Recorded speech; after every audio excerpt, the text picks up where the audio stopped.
vendendo o sangue de Cristo. A igreja reuniu cobradores de impostos profissionais e assim como as pessoas que hoje ajudam a angariar fundos nas instituições de caridade. Eles se encarregaram de vender indulgências. Como a igreja medieval acreditasse em castigo eterno, bem mais que a maioria dos grupos cristãos de hoje, a venda de incensos e superstições de penas estava se contrapondo a um dos principais dogmas de sua teologia. Praticamente estava vendendo a igreja por algumas esmolas de ouros. A Igreja Católica ainda contava com um grupo de sacerdotes, monges e freiras de dignidade total, dedicados, mas a exceção eram muitos. Martinho Lutero, um sacerdote do norte da Alemanha, começou a questionar essa igreja, que aos poucos se derivava do seu caminho. Filho de um minerador bem-sucedido, era professor de teologia bíblica na pequena cidade de Ottburg. Aos 33 anos, rebelou-se. Martinho Lutero detestava a prática de venda de indulgências, que nada mais era que pacotes caros pagos pelo perdão. Em 31 de outubro de 1517, nas vésperas dos dias de Todos os Santos, um dia importante do calendário, afixou seus protestos em latim à porta da igreja do castelo de sua cidade. Seu manifesto continha 95 pontos ou teses, a primeira das quais assim dizia: Nosso Senhor é mestre, quis a vida dos fiéis fosse uma vida de penitências. Sua intenção ficou muito clara para os que se acercaram da porta, porque os crentes deveriam ser penitentes quando alguns vendedores ambulantes tentavam incitar as pessoas da necessidade de arrependimento em troca de algumas moedas. O Ezenos Pinto alemão Lucas Granache conhecia Lutero e transpôs sua imagem para a tela.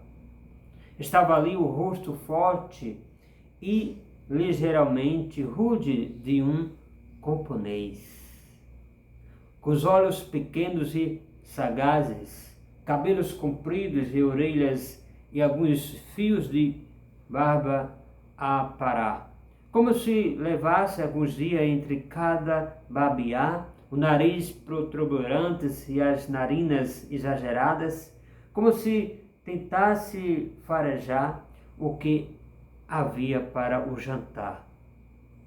O rosto sugeria que tinha bastante apetite, mas trazia também um aspecto místico. Se alguém ouvisse esse homem de aparência forte caminhando pela rua ou no púlpito aos domingos, essa combinação de força e prontidão de camponês certamente exigiria atenção redobrada. Como a maioria das reformas ou reformadores religiosos, ele não desejava abandonar a Igreja Católica. Porém, foi cada vez mais levando a um ponto do qual não podia mais voltar. A Igreja compreensivelmente ditava os termos sobre os quais ele podia viver. Ele, porém, não podia aceitá-los. Só na cidade, na linguagem alemã, mais de 200 empresas parecia estar praticamente esperando esse acontecimento. que sem nenhum esforço acabaram ajudando.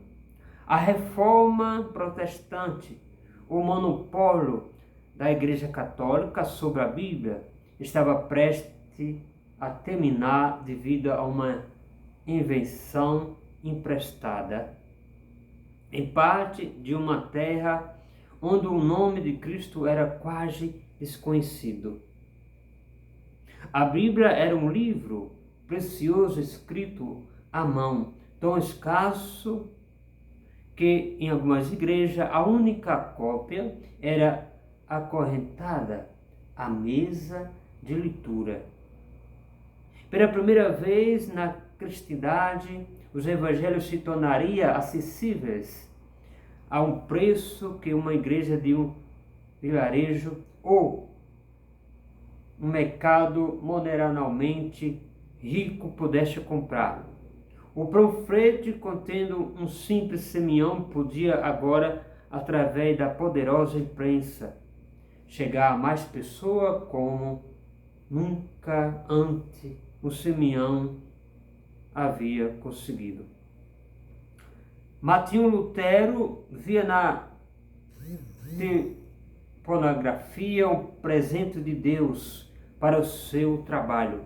Escrevia panfletos religiosos e os entregava aos tipográficos, junto com seus últimos sermões. Começou a traduzir a Bíblia para o alemão, completando-a em prosa simples e fortes, em 1534.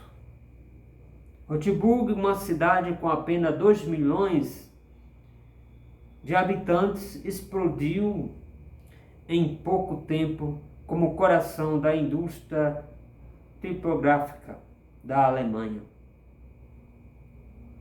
O cheiro de papel fresco e de tinta forte provavelmente permeava algumas ruas das cidades nos dias quentes de verão, quando as janelas e portas das tipografias se escaravavam. Embora somente 150 livros diferentes tinham sido expressos em toda a Alemanha, e no ano dos protestos de Lutero, 990 livros foram impressos em 1524. Apenas 6 anos mais tarde, mais de 50% dos livros foram impressos em Luxemburgo, a maioria a favor de Lutero. Para ele, a imprensa era uma paralela de cavalos que conduzia o evangelho sempre adiante. É isso aí. Esse contexto que eu li aqui é um contexto do livro. Esse livro que tem um nome, Uma Breve História do Mundo. Então, esse é um relato que eu li para você. Se você gostou, compartilhe esse vídeo. E faz aí o teu comentário o que você acha. Porque depois nós iremos fazer ainda mais esse contexto da história, justamente que vai ter como título